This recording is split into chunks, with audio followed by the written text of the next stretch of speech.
For 5 minutes. Mr. Chairman, thank you.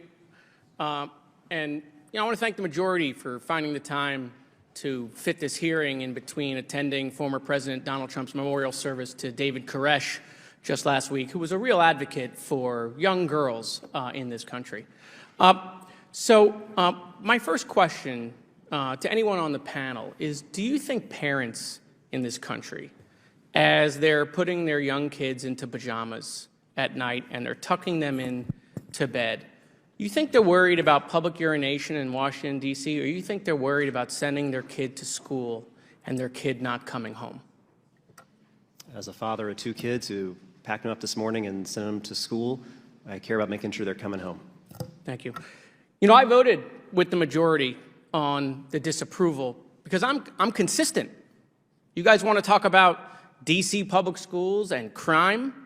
I don't want to burst your bubble over there, but mass murder in schools is crime. That's crime. You want to talk about 1,300 cars being stolen? 550 people have been murdered in school. Who cares about the cars? What about the kids? No hearing for them. 338,000 kids have experienced gun violence in this country. The #1 killer of school-aged children in this country, gun violence. How do you think, for the parents who have had to bury their kids, who have had to decide what to put their kids, what kind of clothes to put their kids in when they bury them, or what kind of box they have to pick out for their child, or for when they come home and that room in their house is empty? What do you think about for the parents who have all their kids' stuff and they don't know what to do with it? What do you think about the parents? No high school graduation, no college graduation, no wedding, no grandkids, no future. What do you think those parents who have buried their kids think that we're holding a hearing to talk about D.C. public urination?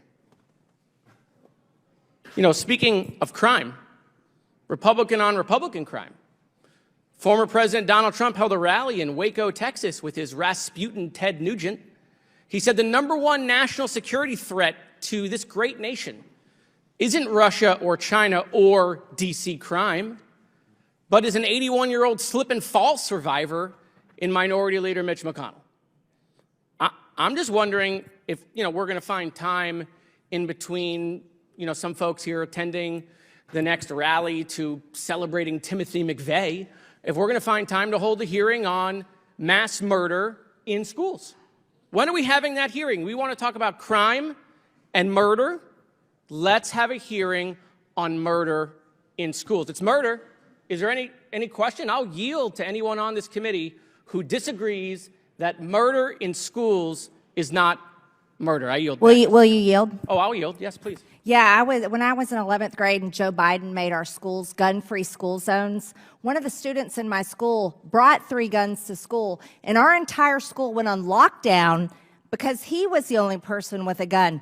There was no good guy with a gun to protect us kids at school. You want to know why the shooter is dead in Nashville, the trans shooter? You want to know why?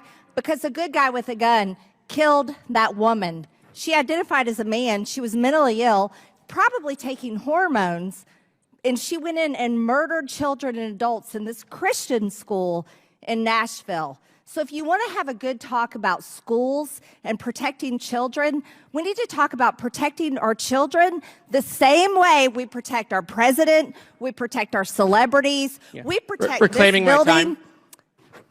Okay, I'll yield. Thank you, Mr. Chairman. There are 6 people that are dead in that school, including 3 children, because you guys got rid of the assault weapons ban. Because you guys made it easy for people who don't deserve to have weapons, who are mentally incapable of having weapons of war, being able to buy those weapons and go into schools. I voted for SROs in my schools in Florida after Parkland. We have SROs on every school. Did the good guys with the guns stop 6 people from getting murdered? No. But you know what? AR-15s, you know seen what those bullets do to children? You know why you don't hunt with an AR-15 with a deer? Because there's nothing left. And there's nothing left of these kids when people go into school and murder them while they're trying to read. You guys are worried about banning books. Dead kids can't read. Thanks for watching, everybody. Make sure to hit that subscribe button. Turn on your notifications so every time I put out a video, you can know about it. It'll come up in your feed. Hit that like button if you liked it. And be positive. Peace.